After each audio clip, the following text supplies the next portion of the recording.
So hello বন্ধুরা, চলে এসেছি একটি নতুন ভিডিও নিয়ে। সো আমি দীপ। আজকে একটি পোকো X3 প্রো হ্যান্ডসেট এসছে, যা 4G ফোন। তো এটা মূলত যে প্রবলেম হয়ে থাকে, সিপিউর প্রবলেম হয়ে থাকে। তো কাস্টমার এসে বলছে যে ফোনটি কালকে রাত্রেবেলায় অফ হয়ে গিয়েছিল। সো চার্জে বসানোর পর থেকে মোবাইলটি আর অন হচ্ছে না। তো এটা মূলত সিপিউর থেকেই প্রবলেম হয়ে থাকে। তো আমি একবার চার্জে লাগিয়ে দেখে নেবো। তো চার্জে লাগিয়ে কি দেখাচ্ছে, তো চার্জে লাগিয়ে দেখতে পাচ্ছেন কোনো অ্যাম্পিয়ার নিচ্ছে না। অ্যাম্পিয়ার না, ও চার্জিংয়ে এটা ঠিক হয়নি। তো দেখে নেবো আর একবার চার্জিং অ্যাম্পিয়ার নিচ্ছে কি না। না, চার্জিং অ্যাম্পিয়ার নিচ্ছে না। তো এটা 0.1 শো করছে। তো যাই হোক, তো এই প্রবলেমগুলো মূলত তোমার পোকো এক্স থ্রি প্রোর যেটা মূলত প্রবলেম হয়ে থাকে সিপিউর থেকেই। তো পিসিবি স্ট্যান্ডে আমি মাদারবোর্ডটাকে ফিক্স করে নিয়েছি। ফিক্স করে নেওয়ার পরে এবার আমি এটাকে রিমুভ করব, সিপিইউ আর র্যামকে।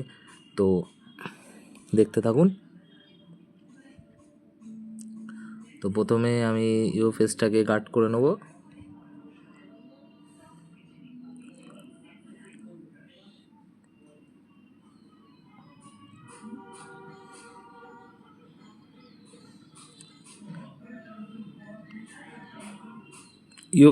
ইউএফএস গার্ড করে নিতে ইউএফএস গার্ড করে নিতে হবে, না হলে ওতে হিট লাগতে পারে। তো দেখতেই পাচ্ছেন আমি সিপিইউটা তুলে নিয়েছি। তো ভিডিওটা একটু কাট করতে হচ্ছে, কারণ ভিডিওটি অনেক লম্বা হয়ে যাবে, যার কারণে আমি কাট করে নিলাম একটু। তো সিপিইউ তুলে নিয়েছি। এবার সিপিইউ তুলে নেওয়ার পরে মাদারবোর্ডটি গরম থাকা অবস্থায় আমি সারফেসটা ক্লিন করে নেব। তো সারফেসটা ক্লিন করে নিতে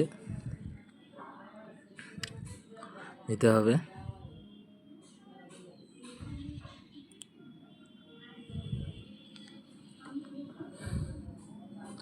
তো ক্লিন হয়ে গেছে, দেখতেই পাচ্ছেন খুবই ভালো ক্লিন হয়েছে। তো এবার রিবলিংটাও কমপ্লিট, আমার রিবলিং কমপ্লিট হয়ে গেছে। এবার সিপিইউটাকে চলুন বসানো যাক। তারপরে দেখা যাক ফোনটি অন হয় কি হয় না। তো আশা করি হয়ে যাবে ফোনটি অন। তো সিপিইউ লাগানো হয়ে গেছে।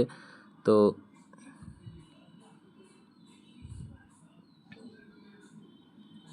সিপিইউ লাগানো হয়ে গেছে, বোর্ডটাকে ঠান্ডা করে নেব। তো বোর্ডটা ঠান্ডা হয়ে গেছে। এবার ফোনটিতে লাগিয়ে দেখব যে মোবাইলটি আমার অন হচ্ছে কিনা।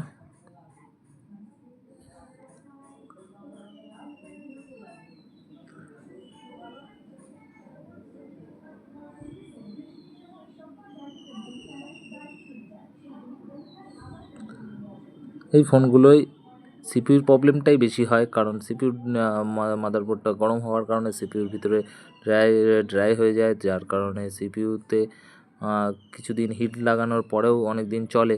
তো একটা পার্মানেন্ট সলিউশন না, পার্মানেন্ট সলিউশনের জন্য মোবাইলটিকে এবার সিপিইউ আর র্যামকে রিবলিং করতে হবে। তো দেখতেই পাচ্ছেন মোবাইলটি অন হয়ে গিয়েছে।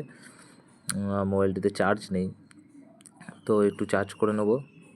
এবার দেখে নেব আমি আমার কত অ্যাম্পিয়ার নিচ্ছে। তো অ্যাম্পিয়ারটা যেটা শো করছে কিনা দেখে নিই।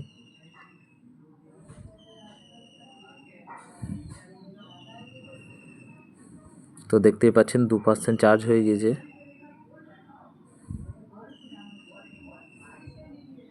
তো এবার অ্যাম্পিয়ারটাও দেখে নেওয়া যাক, অ্যাম্পিয়ারটা কত নিচ্ছে। ঠিক আছে, অ্যাম্পিয়ারটা 1.8 এবার আগের অ্যাম্পিয়ার নিচ্ছে।